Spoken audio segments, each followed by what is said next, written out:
out of the edge of it.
To grow large quantities of food without weeds or pests, it's necessary to use fertilizers and pesticides. And the service we provide is we take those products for the farmer and apply them.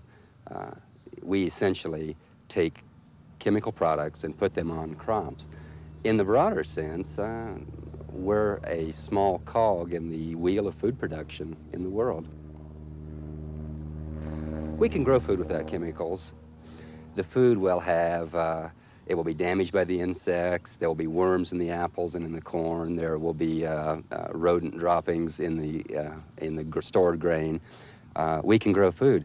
The question is not whether we can grow it, the question is whether or not we can feed a population on this planet of 4, 5, up to 9 billion people.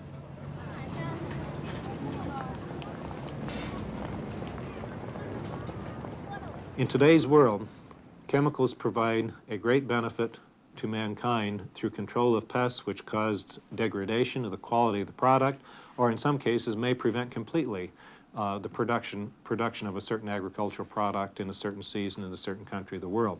So chemicals are essential in order to control the pests that would otherwise limit production.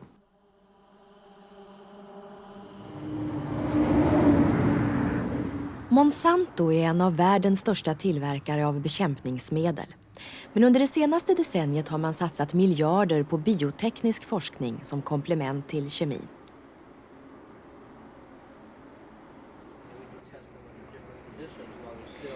Dr. Robert Fraley är en förgrundsgestalt inom gentekniken. Han var den första i världen som lyckades föröka en genmanipulerad växt och han leder Monsantos satsning på genteknik. Ändå tror han att kemikalierna kommer att finnas kvar.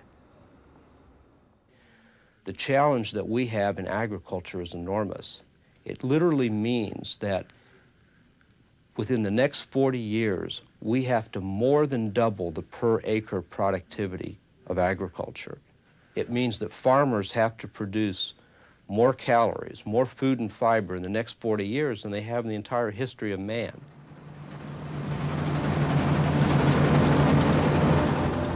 We have to continue to develop new and better agricultural chemicals. We need to exploit the management systems that have been developed and can be utilized. We need to utilize new technologies like biocontrol and biotechnology to meet this critical challenge for the future. We need to put our glasses on before we go in. We've now made almost 50,000 plants that contain new genes. Monsantos satsning på bioteknik börjar ge resultat.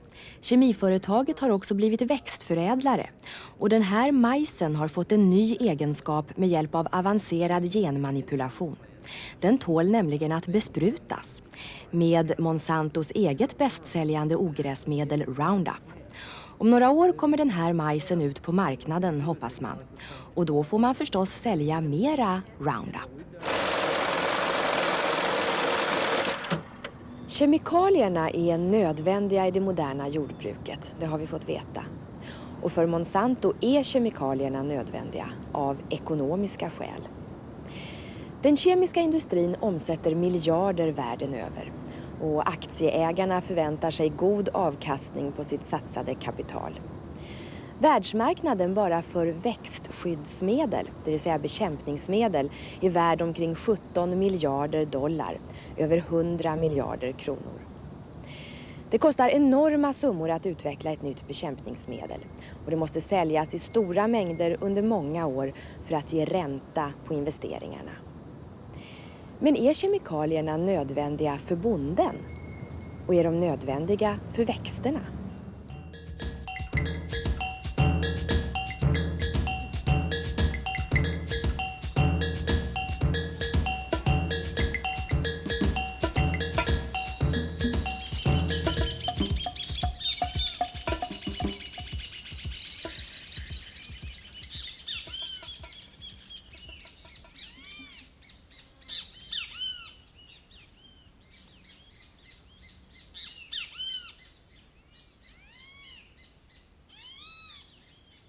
I Brasilien är han en levande legend, José Lutzenberger, agronom, miljökämpe och folkbildare. 1990 blev han Brasiliens miljöminister. 2 år senare avskedades han för frispråkighet. Han har ett förflutet i kemiindustrin. I 15 år var Lutzenberger anställd i ett av de största kemiföretagen. Han var specialist på handelsgödsel. Men undan för undan fick bekämpningsmedlen allt större plats. 1973 sa han upp sig. Istället började han sprida kunskap om organisk odling bland bönderna i södra Brasilien. Jordbruket var hårt kemikaliserat, men efterhand sjönk kemianvändningen till en bråkdel. Bönderna upptäckte att de kunde klara sig utan det mesta av den dyra kemin och deras förtjänster steg, medan kemibolagens sjönk. Vamos colher aqui mesmo. Tá, não precisamos, a gente faz aquilo como o colono fez. Né? Só se dobra. For a conventional agronomist or plant pathologist, these plants are healthy because they haven't been found yet or haven't been attacked by pests. Well, I see it the other way around. These plants are not being attacked by pests because they are healthy. When I see a pest on one of my plants, when I see heavy pest attack, then I know that I committed a mistake, that I did not give this plant the right conditions of soil, environment, or whatever, that I committed a mistake. It's not the fault of the pest. For chemical industry, for modern agronomy, for modern plant pathology, the pest is an arbitrary enemy. So to say, little devils that we have to fight. Therefore, they think that they find themselves in a war because they're fighting enemies. So they use the best and most efficient weapons that they can get, and these are the pesticides, which are fulminating and or persistent poisons. They're poisons. They attack what they consider enemies with poisons.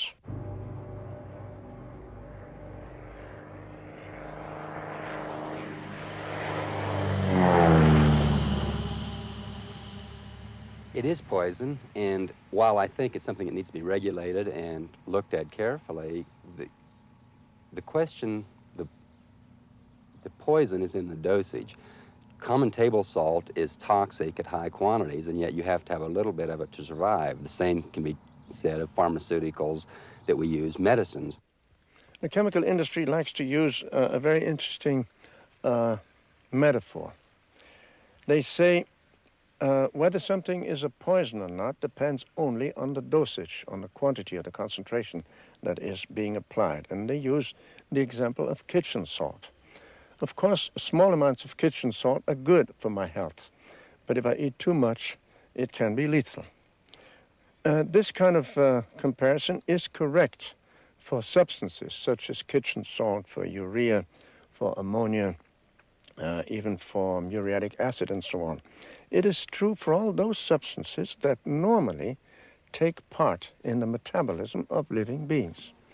But it is not true for true biocides. A true biocide is a true poison.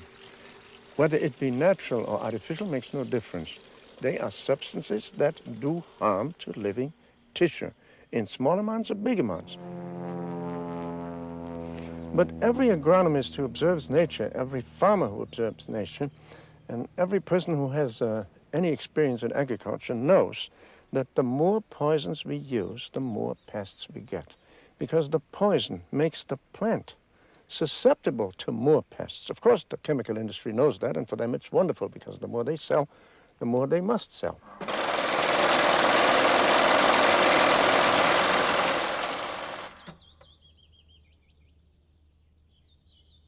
Om man odlar samma eller likartade grödor med stor intensitet, då får du ett behov av kemisk bekämpning. Och det kanske inte är någon överdrift att säga att du så småningom hamnar i en kemifälla.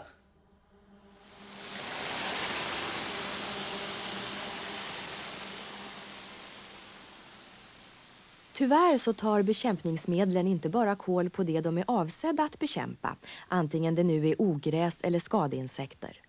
Varje bonde som sprutar vet att också grödan tar skada. David Pimentel har ägnat mycket forskning åt det här problemet. Han är professor i agronomi vid Cornell University, ett av USAs mest prestigefyllda jordbruksuniversitet. When you use an herbicide, it's a chemical. This chemical has biological activity, and it not only kills weeds, but it has biological activity affecting the crop on which it's been applied. And when it does, it changes the physiology on the nutritional makeup of that crop, and in some cases will make it more susceptible to insects and diseases. Then you will have to use more insecticide, more fungicide, to deal with the insect and disease problems that are created because of the herbicide that's been used on the crop. The more you spray, the more you have to spray. But this is true not only with herbicides, but it's with insecticides and fungicides also.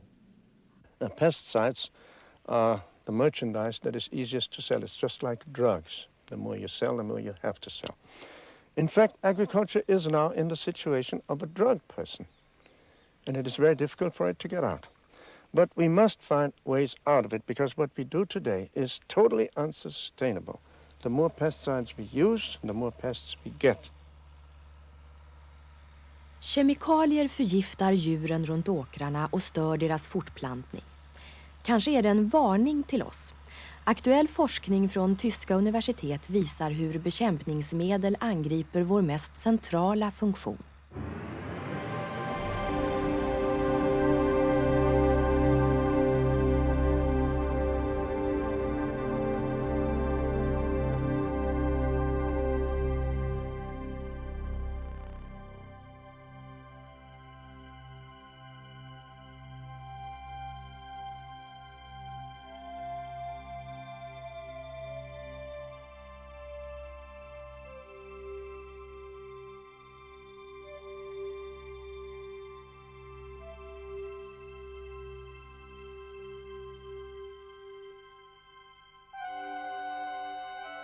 Under de senaste 50 åren har ofrivillig barnlöshet mer än fördubblats i industriländerna och antalet missfall ökar.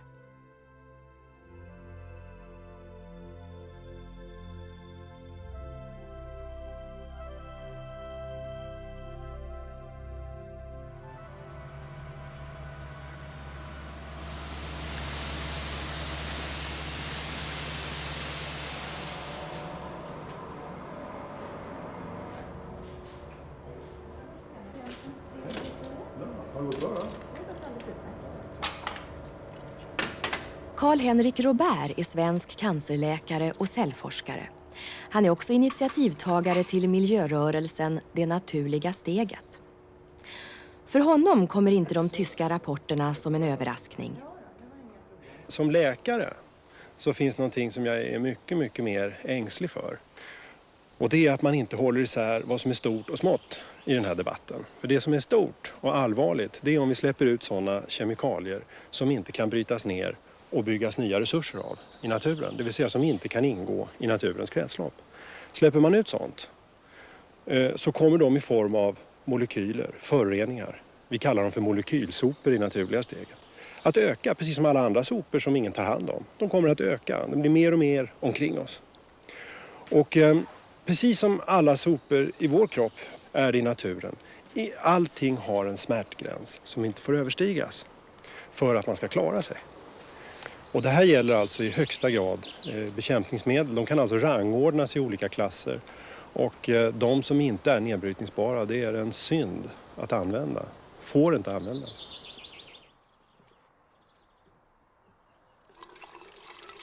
Vi lever ju i ett industrisamhälle och det bygger på att man ska handla, man ska köpa och sälja. Och det bygger också på att det ska vara en viss intensitet i allting som görs. Och då är jag tvungen att försöka ta ut så mycket som möjligt av marken. Och därför använder jag de här kemiska medlen. Det är ju inte samma sak som att jag tycker om det eller trivs med det, utan jag känner stor olust. Och jag tror inte att naturen får väl utav penninghantering som den sker alltså i nationalekonomisk teori.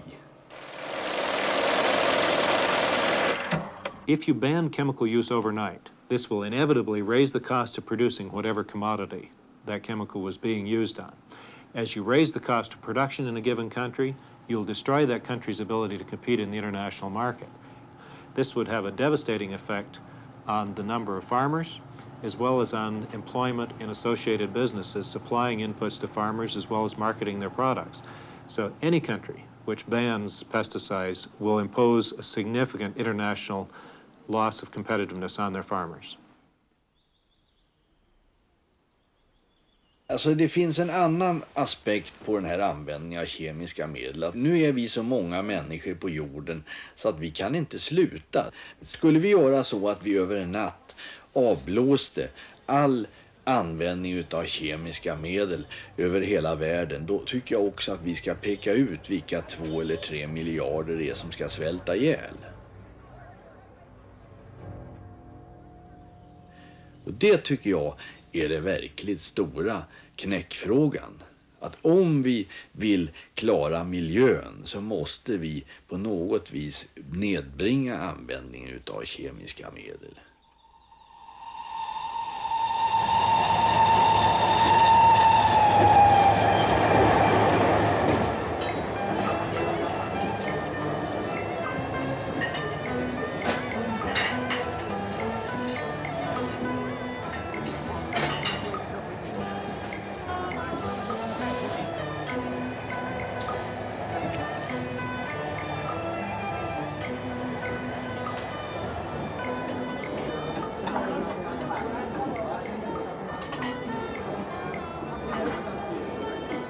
Kina har över 1 miljard munnar att mätta. En 1/5 av jordens människor. Och man lyckas i stort sett med det, nästan utan kemikalier.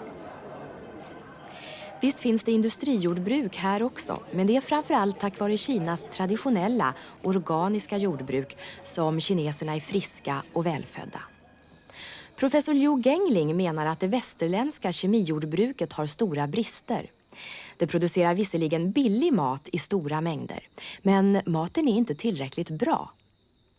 当然现在西方的农业它也提高了很多的产量，它是大规模的规模效益，大规模的远距离的，但是西方的农业出现新问题，就是它的农产品的内部的含的这个质量，这个微量元素许多元素不够，所以对人的健康啊，从长远看是不利的。所以我们赞成有机农业是有对人类的健康有很大的关系。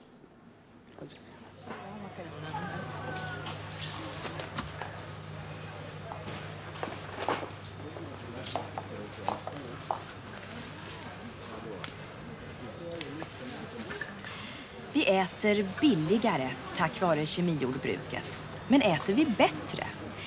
Det börjar stå allt mer klart att mycket av det vi får i oss är tomma kalorier. Mat som saknar viktig näring, bland annat spårämnen. Vi äter snarare sämre, trots överflödet. Det menar doktor Eva Selin på Chalmers i Göteborg. Vi forskar kring elementens kretslopp och speciellt har vi då intresserat oss för spårämnena. Och spårämnen, det är sånt som man behöver för att livsprocesserna ska fungera. Men det är väldigt svaga koncentrationer. Till exempel zink då är ett sådant spårelement som har stor betydelse för vår tillväxt, för könsmognad, för sårläkning och för väldigt många andra processer i kroppen. Man känner cirka 200 biologiska molekyler där zinken har betydelse i människan. Men det finns kanske tusentals. Och sedan finns det också ämnen som är livsnödvändiga men som man idag vet väldigt lite om. Men man förstår att man måste ha dem. Därför att ett kriterium på de här essentiella ämnena, det är att de vandrar mellan moder och foster till exempel. Att de finns i bröstmjölk. Det är ju utvecklade då på jorden där det har funnits vissa halter av de här ämnena. Så att våra livsprocesser är beroende av att vi kan ta upp de här ämnena och bygga in dem i våra molekyler och att kroppen sedan kan fungera med hjälp av dem. Och det är inte bara vi utan det är också växter och andra levande varelser där det fungerar på liknande sätt. Och där är man i stort sett ännu okunnigare när det gäller växternas behov av de här ämnena.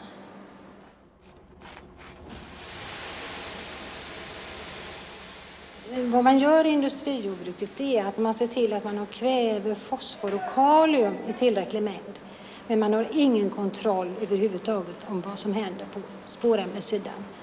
Sedan när man behandlar produkterna vidare så har man ju heller ingen kontroll och vi vet ibland att den maten är vitaminfattig.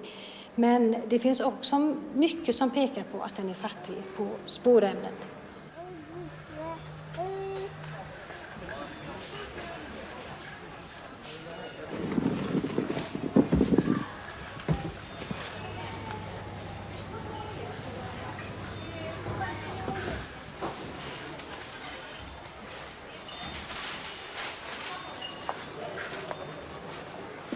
Har vi försatt oss i ett olösligt dilemma. Å ena sidan ser vi hur industrijordbruket läcker ut rester av kemikalier, molekylsopor, som skadar både oss och naturen som vi odlar vår mat i. Och maten som produceras är inte ens fullvärdig. Men å andra sidan kanske vi inte kan vara utan kemijordbruket för att kunna odla tillräckligt mycket mat. Och eftersom världens befolkning ökar så snabbt så måste vi väl i framtiden odla ännu intensivare. Hur mycket tål naturen egentligen? Och hur mycket tål vi? Har vi överhuvudtaget några alternativ?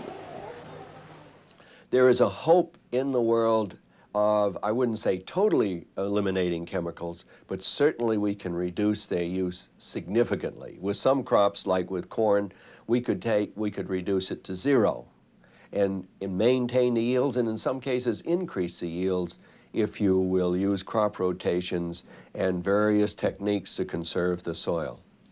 So why are we not heading for that? The reason we are not using these new technologies, two reasons. Number one, energy resources and oil are too cheap. Number two, our colleges of agriculture and the U.S. Department of Agriculture throughout the world have been wedded to the use of chemicals and thus far have not looked at technologies where we can reduce chemicals and maintain crop yields. Yeah, it means that we have to look at our crops, at our plantations in a completely different way. We must see how can we make healthy plants? How do we have to treat our soil? How do we have to fertilize these plants? What fertilizer to use or not to use? What treatments to use, if any, or not? Do we plant the right varieties in the right place? All these considerations must be taken into account. 这个问题很重要，所以中国的农业有一条理论，就是说通过施肥和精耕细作，这个土壤啊是可以培肥的，是产量呢是可以稳定发展的。反过来，你不通过有机肥料不循环，它这个土壤地力就可能下降，这是我们一条很重要的经验。Yeah, we have chosen the easy way of using chemicals and using large quantities of chemicals. And what we've got to do for the future is substitute knowledge for chemicals.